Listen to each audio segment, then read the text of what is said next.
Circular 230 expects you to do more than fill in boxes. If you advise on a position, or you prepare or sign the return, you have a duty to warn the client about penalties that are reasonably likely. And you also have to tell them if disclosure could reduce or avoid the penalty, plus what adequate disclosure requires.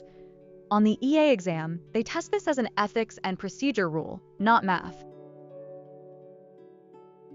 One thing the IRS specifically hates is audit lottery advice. That's when a practitioner says, basically, the chance of audit is low, so take the deduction, even though the law is shaky. Circular 230 treats that as prohibited advice. Your job is to analyze the merits, not the odds of getting caught. If you see language about audit rates, that's a giant red flag on the exam. Disclosure is your pressure release valve when a position is aggressive but still supportable. If a position doesn't meet the higher confidence standards, disclosure can help reduce accuracy-related penalties if it's done correctly. Practically, that means attaching the right disclosure form and clearly describing the position and authority. A classic example is taking a position contrary to IRS publications, but supported by a court case. Disclose it, cite the authority, and document your reasoning. Form 8275 is the workhorse disclosure form. You attach it to the return to disclose items or positions and help avoid certain penalties. If the position is contrary to Treasury regulations, that's when Form 8275R comes into play. A fun, real-world style example is gambling income using the session method.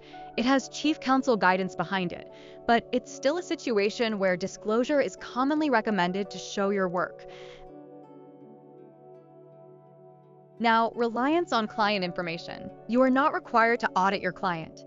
In general, you may rely in good faith on what they give you, but you can't ignore the implications of the information, and you must ask reasonable follow-up questions when something looks incorrect, inconsistent, or incomplete. On the EA exam, the trigger words are seems off, missing, or doesn't match prior knowledge. That's when reliance ends and inquiry begins. Two quick examples. If a client claims a $50,000 artwork donation, you don't just type it in. You ask about a qualified appraisal and required substantiation because the size and property type scream documentation. And if you already know facts that contradict the client, like you prepared the parent's return and know the child lived with them, you cannot pretend you didn't know. Circular 230 expects you to reconcile conflicts, not look away. Last exam angle. Penalties can be massive when clients wander into abusive transactions, and practitioners can get pulled in too, especially if they're negligent or reckless. Also, responsibility can extend inside a firm. If you suspect a partner is pushing improper credits and you do nothing, that willful blindness can become a Circular 230 problem. The safest habit is consistent. Document, inquire when needed, and disclose when appropriate. Per Circular 230 Section 10.37, a practitioner must base the written advice given to a client upon what?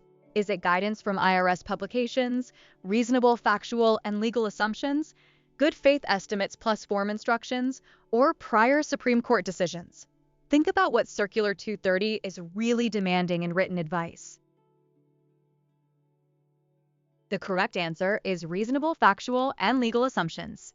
Section 10.37 focuses on building advice on reasonable assumptions, considering all relevant facts and using reasonable efforts to identify and ascertain the facts. A tempting wrong choice is IRS publications, because they're common authority, but the rule is broader than that and isn't limited to publications. Marisol is a CPA taking a position on a client's return that requires disclosure. Which form can be used to disclose a position on a tax return?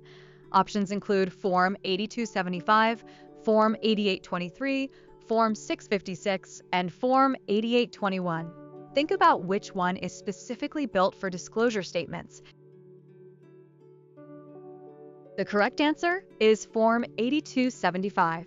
It's attached to the return to disclose items or positions to help avoid certain penalties. A tempting wrong answer is Form 8821 because it's a common IRS form, but that one is just an authorization to receive information, no disclosure of positions at all.